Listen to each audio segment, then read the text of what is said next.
doing a giveaway when we hit 2,000 subscribers for the ENIAC #1 first printing, as well as this X-Men Legends signed by Walt and Louise Simonson. When we hit 2,000 subscribers, and we're real close, so don't forget to subscribe and hit the bell so you'll be notified when we do the live drawing during a live stream.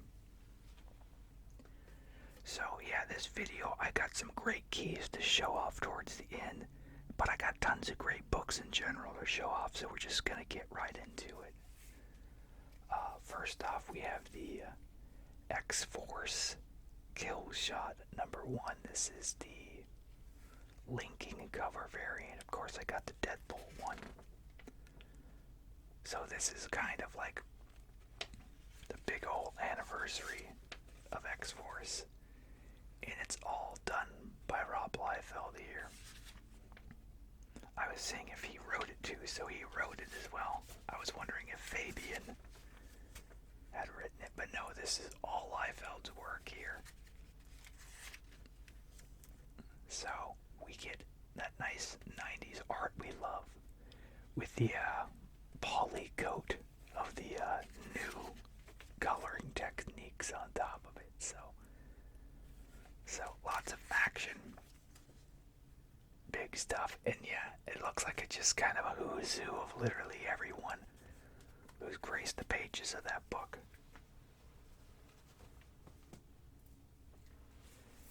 Next we have Venom #1, and I got this for the cover, which is really cool, but this came out a little while ago, I believe. But Brian Hitch is doing the interiors. This is a brand new run. Al Ewing is doing the story. So it's going to be hard to top, what Donny Cates has done.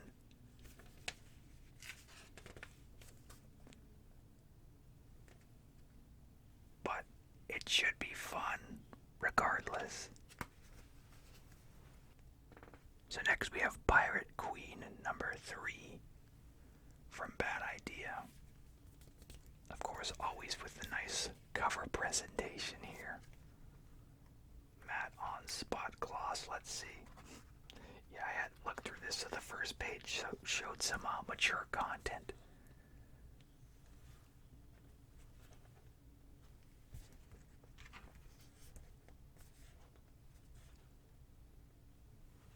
So yeah, these are fun. As I've said in the past, so Bad Idea is a company that's exclusively, you can only get in about, I think, 150 comic shops across the US. And so your store might have them, they might not. But it's quote-unquote nearing its end, they said, but everyone doesn't buy that. Because they just do random weird promos and all sorts of stuff with the button that you can get for first printings and things. And next we have the Refuse and Last Resorts book from Bad Idea here. And so yeah, this is a double shot. They did this to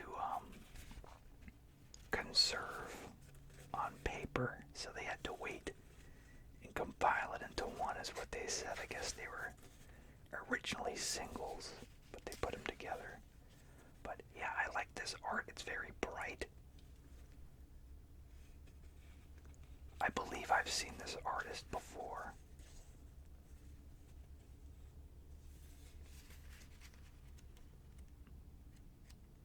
It looks a lot like the art style of one of my friends had a commission piece from, but I'm not sure if that's from the same person or not. But it's definitely a very modern style. So this is a different story in the back. There was some mature stuff there I had to cut out as well. So yeah, these are mature, they're not for kids.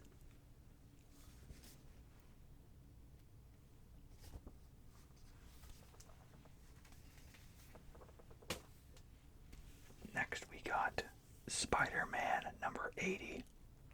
So yeah, this is Ben Reilly taking over the duties of Spider-Man, and he's just been hit by a dart from Kraven. And so this is kind of his trip. And so I'm assuming Kraven tends to hunt him while he's all messed up. This is some interesting art here. Look at that. So this will be fun to read. It definitely looks like that hasn't been the same art as the previous ones.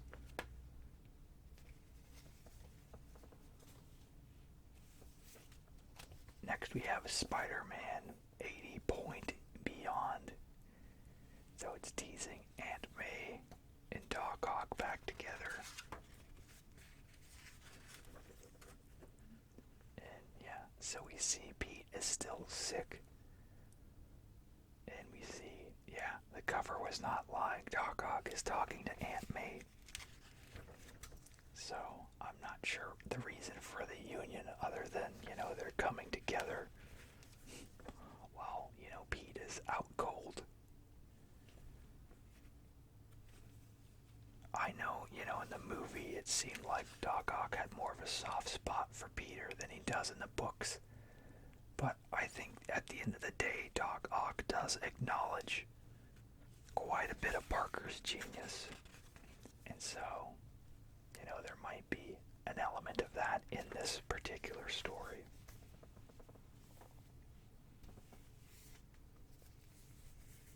Next we have Inferno number 3. It seems like I've been waiting a while for these X-Men books here. I don't know if it has been more than a month since the last one, but it seems like it has been. So yeah, this is like a double-sized book. I can feel the thickness here.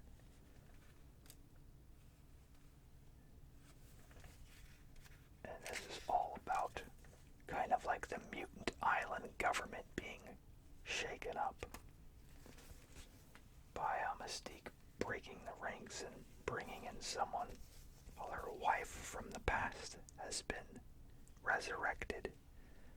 So next we have X-Men number 5. And I think this hasn't really felt like a cohesive with the other event X-Men books. It's been like action-packed and stuff. Don't get me wrong, I've been enjoying it. But it doesn't feel like it's connected to either the trial of Magneto or the other one I just showed off. So they've been like fighting random aliens and stuff. The next is Trial of Magneto number 4. I think it'll go to either 5 or 6, I can't recall. Well, that's an interesting. Starts with a big old text design there. So yeah, we see the Scarlet Witch has been resurrected to an older version. And we find that she herself somehow resurrected herself. And I'm sure it'll explain how in this particular issue, but at the end of the other one, that's what they were revealing was, hey, she did it herself. Because she is very powerful, so of course you would have the ability to cheat death. If you recall, she is the reason why there was the big mutant extinction quite a few years ago. So next I got Hawkeye, Kate Bishop number 1. I got this for my little girl, solely off the Scotty Young cover here. We've been enjoying the Disney Plus show together. So I was like, well, she'll probably enjoy this. And she completely just gushed over this cover. And then, yeah, she just started reading it immediately. So I'll probably pick up the rest of these for her. It's nice for her to be able to have a book to read and look forward to. So, yeah, she's only like 8 or something like that. So the show does work. If you're watching it with your family, throw them a comic book. If you feel that they're invested in those characters, So, and then yeah, it's been fun. She's been wanting to learn sign language and stuff from watching the show and stuff too, which I know a little bit from my work, so I'm able to teach her a little. So next we have, this is Detective Comics 1045. This is the local comic shop day shiny chromium variant. So I couldn't pass up, you know, this nice Lee Bermejo art, all shiny, and yeah, here's the logo there. But yeah, the standard inside that we've already seen.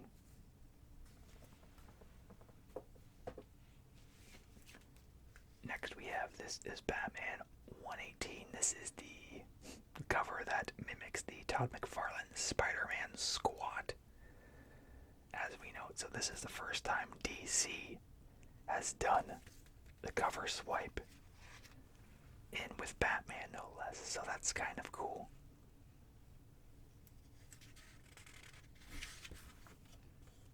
And yeah, I think this one is the one that came out this week. I'm sure whenever I get to the rest of my books, I'll see it, but I got it at this shop because I know they had this variant cover. One of the shops has tons of variant cover, and as you guys know, I love my variant covers, so I saw it there, and I was like, well, I've got to get it, so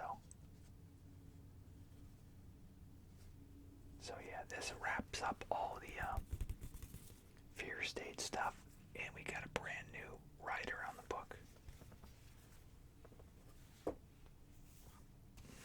And then this one I got solely for the variant cover. I already have the book. So this is the Peach Momoko Spider-Man variant for Amazing Spider-Man 74, which is the nice big anthology of different talent. Alright, next we're going to move on to one of the boxes here. So first we have crossover number 10. And yeah, this has been fun. I don't read much Donny Cates. I feel like when he's writing the characters, they kind of have a singular voice to them. But I haven't read a ton of his stuff either, but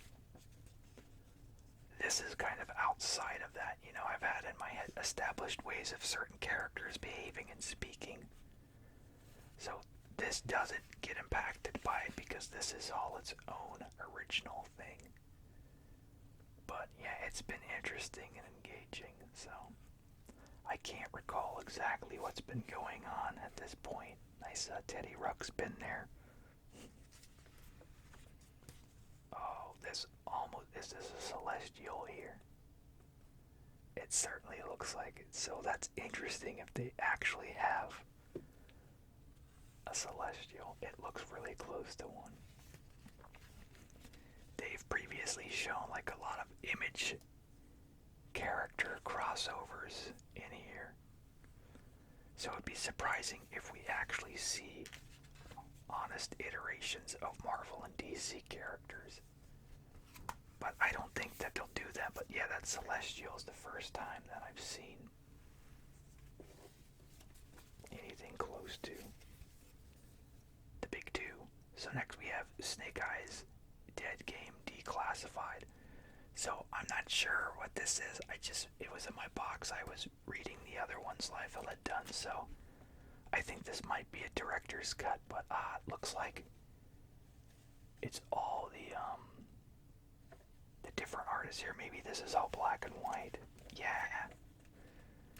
So yeah, I had gotten this special a while back, and so this has like liner notes and stuff and shows the original black and white art from all the different talent. So this is cool. So yeah, if you like seeing, you know, direct scans of artwork and all that sort of stuff. And so yeah, here's the pencils and there's the inks. So yeah, that's cool. It looks like they've got side-by-side page comparisons and stuff. So that's really neat.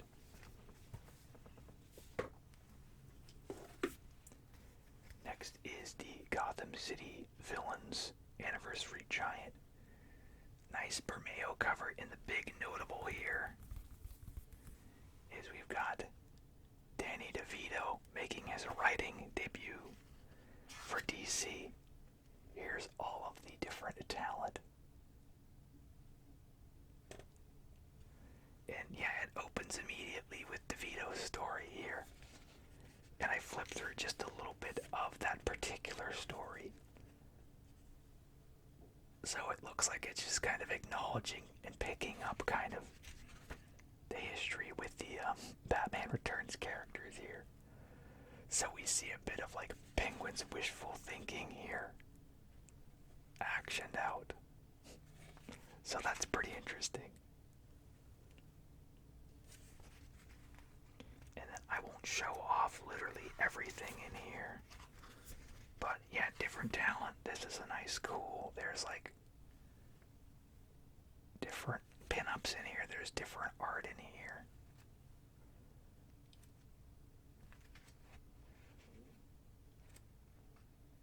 So yeah, if you like anthology stuff, nice Magnolia cover there.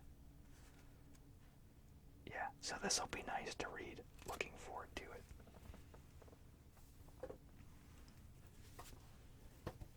Next we have Batman Detective, number 6 of 6. And I felt like this one has been delayed a while. And this is about a group coming along and killing everyone who Batman has saved in the past. And that's the premise of it. So, and then this is like an older Bruce Wayne and stuff too. So he's very haggard and, you know, very Miller-esque. And of course done in this great Kubert style.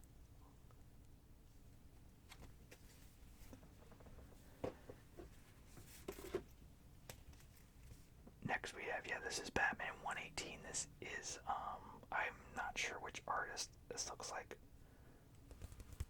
The guy whose name I always forget. Yeah, it looks like the guy whose stuff I always end up getting. Now where is the credit here? Well, I tried to find it and I couldn't, but yeah, you guys know, you've seen this art style. Yeah, no dice. Sorry, man. I love your work. I just can't ever remember your name. And we have Fear State Omega, number 1. So this is like an epilogue to Fear State, and it's done by a bunch of different talent as well.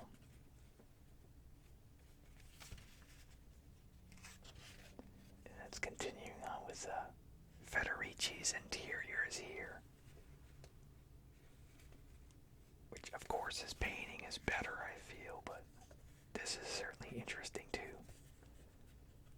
But I mean, I think his stuff untouched by digital coloring and everything is more compelling because he just does straight up like cross-hatching pencil work and stuff, and you lose a lot of that when you go into the digital side of it.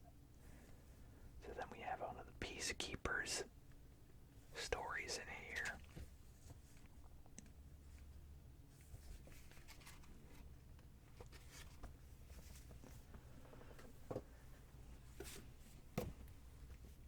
Next we have Action Comics 1037. This is continuing on.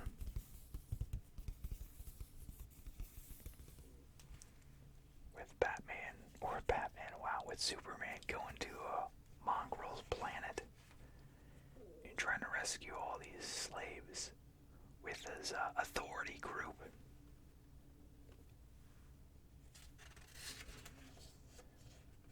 Because the League isn't able to help him because the thing he's trying to secure is something that the U.S. government wants, and it's something that Atlantis wants because that's where it fell. Superman is choosing to continue to hang on to it. So yeah, I love Mongrel. You know, I always think of the whole Death of Superman run and his presence in there, and so I always get excited. And I'm sure this will be a great book. Nice. Looks like another story in the back here focusing on Martian Manhunter.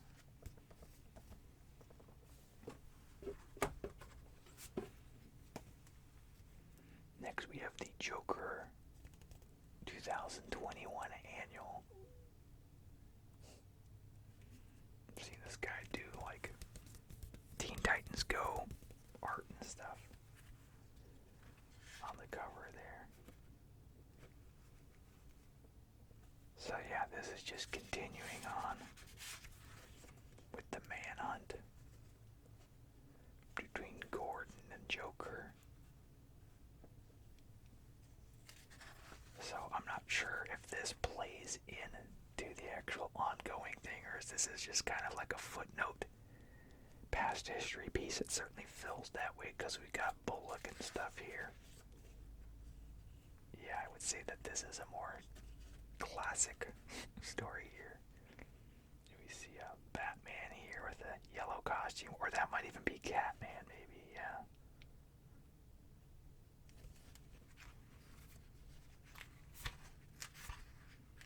Seeing if there's any different, yeah, so, I don't see, this certainly looks like it jumps to modern day, but I don't see a shift in art or anything like that. Next we have the Nightwing annual. Bunch of annuals coming up here. And we see him partnering with Red Hood. And that's always welcome.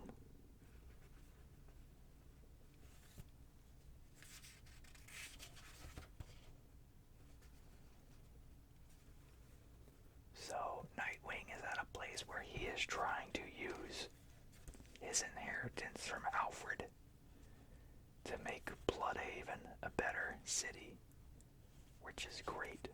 It's nice to see that they pulled something that is quite significant out of what felt like an impulse shock killing of such a great character like Alfred.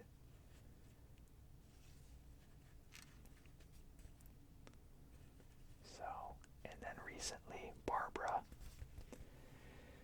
and Dick Grayson got back together, so we see their blossoming relationship again. Then we have the Robin annual. It's a great cover here with a little tidal wave and everything. Very cool.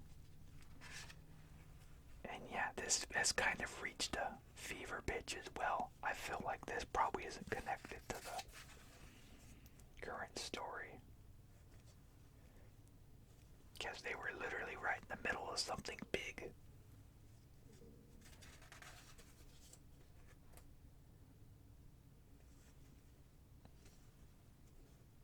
Robin's strike file.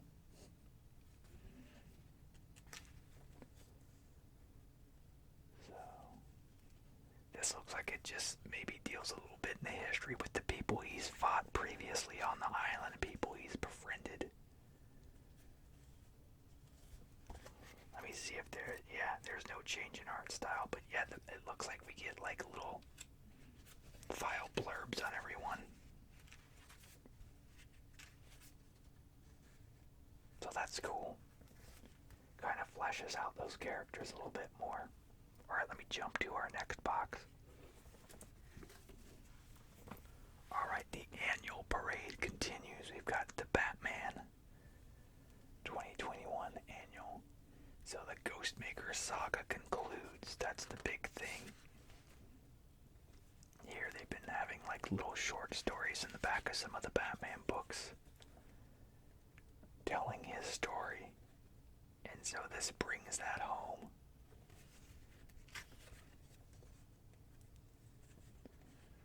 He's basically been someone who Bruce trained with in the past. In Ghostmaker, obviously took a different turn than Bruce did, and he has always given him a hard time about it. Them not seeing eye to eye as far as what needs to be done. He's been more of a mercenary type character,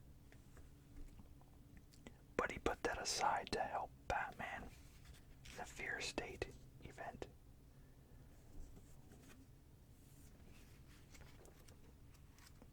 Yeah, so this has this whole art style and the whole issue here, and it looks like it just 100% focuses on the Ghostmaker. So maybe it should have just been a straight up Ghostmaker book. And then this is the Fabok. This is the Fabok variant here. So of course, yeah, same insides.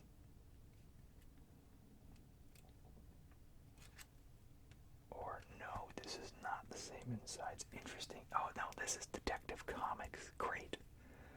Yeah, I saw both of those. I'm like, oh man, I got, two of the same book. So no, this is actually Detective Comics in here. It's good that I decided to flip through it here then. And it looks like there's several different stories in here. Or at least some different art. Because that's different than this here. Looks like it phases between them. Yeah. So yeah, it looks like it's a story between Dick Grayson and Bruce. And then there's a bit of Bruce's past childhood in there. Oh man, this book is bent. I didn't notice it until the back. So we have the Superman, Son of Kal-El annual, even though those have only been 5 issues. So that's nice. Look at that bend. Jeez.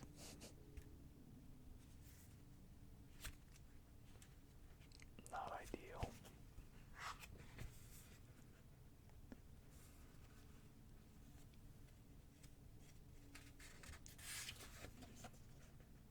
So we see Batman fighting. Why do I keep going Superman, Batman? Jeez. There are just too many Batman comics. See Superman fighting Metallo and Lex Luthor here. Yeah, here's Batman.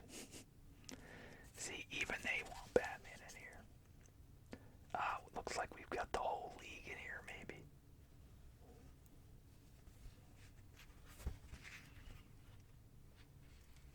And it looks like we have some different art styles in here, too. With the Nightwing villain here. I'm trying to remember his name. I think it's Blockbuster or something.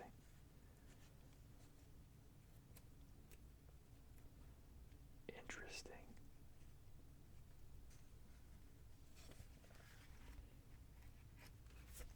So yeah, this will be a fun one to read. I might have to find another copy though with this nonsense.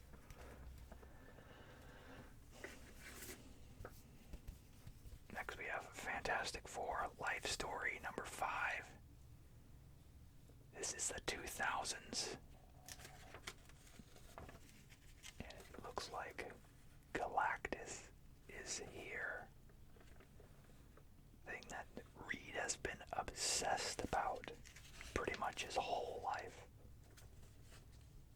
Everyone thinking he's crazy and basically accosting him his marriage and everything else.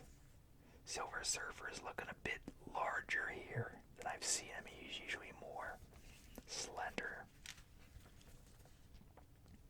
He looks a lot like how you'd see like action figures in the 90s where they like blew up their torsos really big and stuff.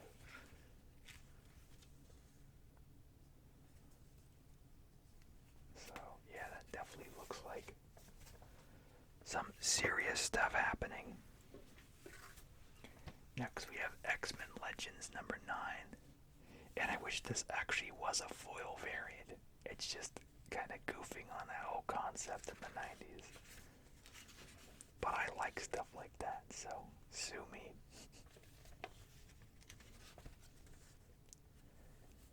And yeah, looks like we kind of got like Wolverine's greatest hits rivals here.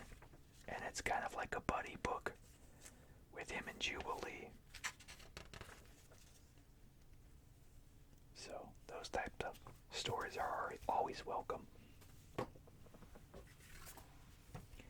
Next we have Batman 89 number 4. So we see the Wayans brother version of Robin. And yeah, this book really seems to highlight and focus more on those secondary characters than Batman. But it's fine, because it's really to showcase what could have been, what those characters could have been in the Tim Burton universe. So, although I would like to see more of the Michael Keaton Batman in here, I certainly understand the reasoning behind it.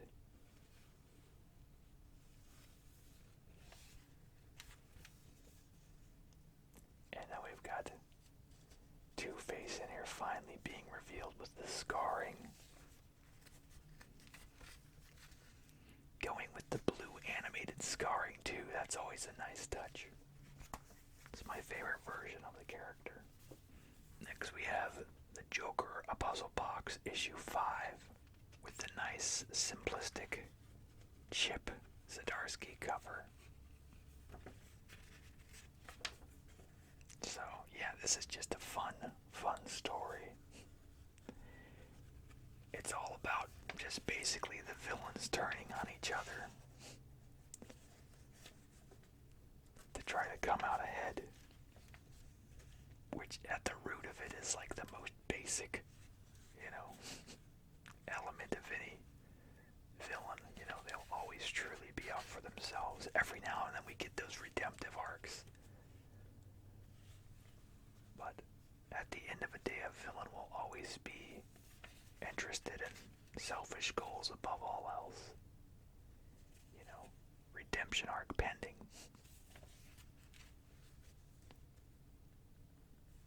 That's a fun shot there.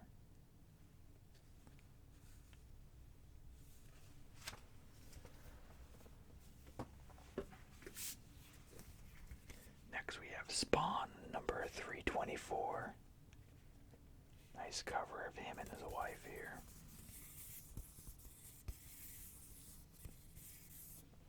Nice mat. And it's still just $2.99, I believe. Yeah. So crazy. Todd is basically calling out every other company saying, why on earth are you guys continuing to raise the price for these books, for this hobby that is desperately needing its readers? Why would you take advantage of them financially during this time when money is tight? Granted, he's starting to release more series and spin-offs and stuff, but that's better than just trying to, secretly raise your prices and say, oh, yeah, well, the market demands it. We set the standards. If we want to raise it $1, they'll just pay $1 more. If they want to cover stock, it's $1 on top of that dollar. So, yeah, this would be a $5 book from DC at least. But $3 from Todd. Next we have the Batman Superman Authority Special. And this kind of takes the place of the Batman Superman annual, probably. But look at that Christopher Reeve Superman on there. That's great.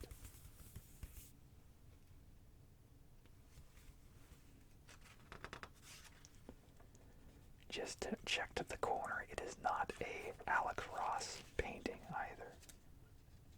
Just looks like, let's see the cover artist. Rodolfo Miglari. There. So yeah, it looks like we get some more of that Ben Temple-Smith art that we've seen.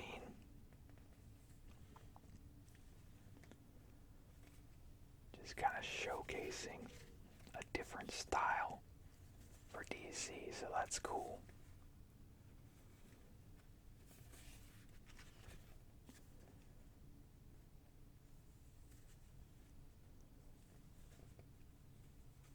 I feel like I've seen this interaction already though, so I may have already purchased this, but not with this cover possibly. Curious. I may have. I don't know. This is the danger of buying too many books right here. the other cover I saw looked familiar, so I could have. Speaking of variant covers, so this one I got for the cover, but then I have the normal version. So this is the Patrick Gleason cover. This is the Captain America Iron Man book. So I love Patrick Gleason, as you all know. And here is the Alex Ross common cover. So yeah, I think it's fun to kind of give a little nod to, when they shared a book together, whenever Cap came back. The Tales of Suspense stuff. So I feel there's a little nod to it there. So there's some Cap for you. But those were separate stories, but here it looks like it's straight on a partnership in this book.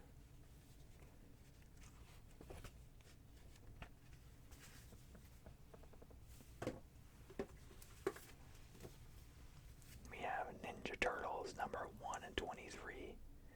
Nice Casey Jones Eastman cover. The Turtles have seamlessly overthrown Hobbs' stronghold on the mutant city here. But as we know, with any comic, peace never truly lasts.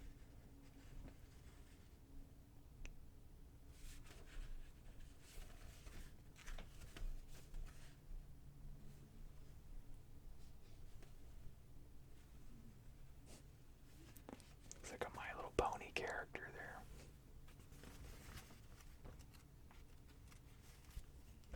But I think there's going to be a big arc with Shredder coming. We keep seeing his ghost, and he hasn't been trying to challenge anyone or anything, but it does appear a comeback is imminent. Next we got Swamp Thing number 10, which, if you'll notice, this was originally going to be the last one, but it's going to 16 now. See that right there? So yeah, I'm happy this is continuing. I can certainly attest to the value and effort, talent in this book. I might not understand everything that's going on, but certainly the industry needs more books of this caliber in it. So I'm glad they extended it to 16 issues. So, and yeah, they actually looked at, I don't know if even the sales have gone up too. Hopefully they have. But really nice. So yeah, check out Swamp Thing if you haven't. I think the first part's probably already in a trade. That usually happens after 6 or so. So this is the last Ronin design archive. Initially, I thought that this was just gonna be, a director's cut black and white with a script or whatever, but no, what I found, this is like Kevin Eastman's, notebook of ideas and concepts and sketches, and he always does this cool, blue color pencil thing with his roughs. So yeah, we see direct scans of Eastman's concept of The Last Ronin. So it's just great. I'm glad I got it. It still costs about the same as the normal book has been. And then yeah, the last bit shows more of what I thought it would be. We see kind of how it all goes, the script, the roughs, and then we see the artist who's not Eastman's interpretation of the layout of the roughs, and then the finalized product there. So yeah, the last few pages do that.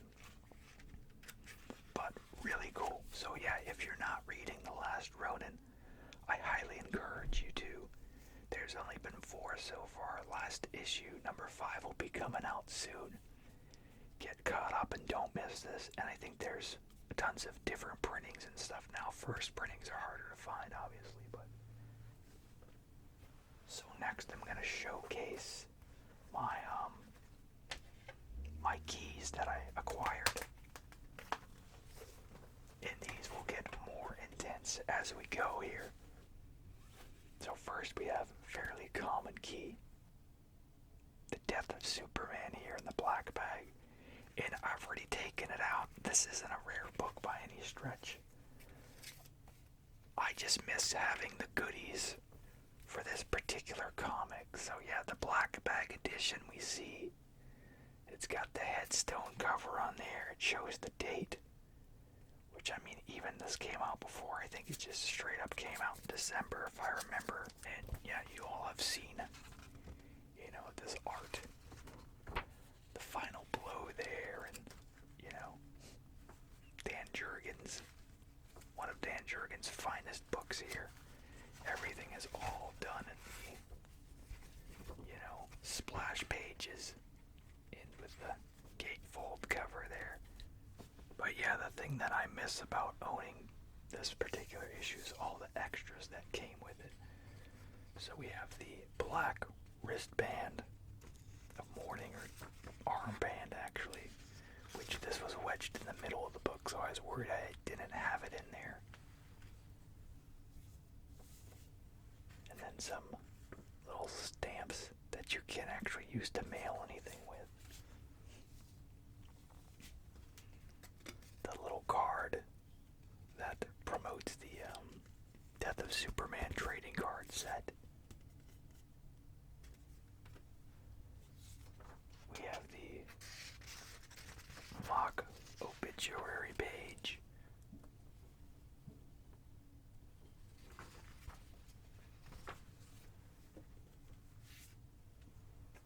And then we have the nice big poster, which I can't even show on screen all the way. It's the one that shows all of the heroes carrying the casket.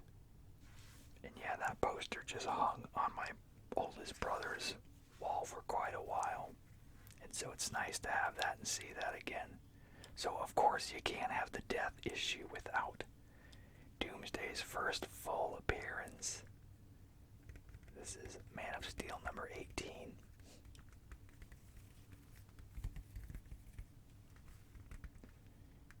There's a book before this, you know, there's several that show like his fist and stuff, but this is the first time we see his full appearance. Then we have Venom Lethal Protector number 1. As you all probably know, this is Venom's first own series, as says there. So we get more of the anti-hero side of Venom here. And we get a bit of inspiration from this for the Venom movie. And then of course this is the big one here. This one I can't believe I got and I found for what it did. So we have the Carnage first appearance. Paid $70 for it. I couldn't believe I got this for $70. I think it's usually about a $200 book. I'm sure it depends if it's graded or not, but still, I couldn't believe that was only $70. So glad I finally have this in my collection. But that's gonna do it for me. Make sure to like, comment, subscribe. Let me know what you want to see. And as always, you all have a super slumber. Thanks.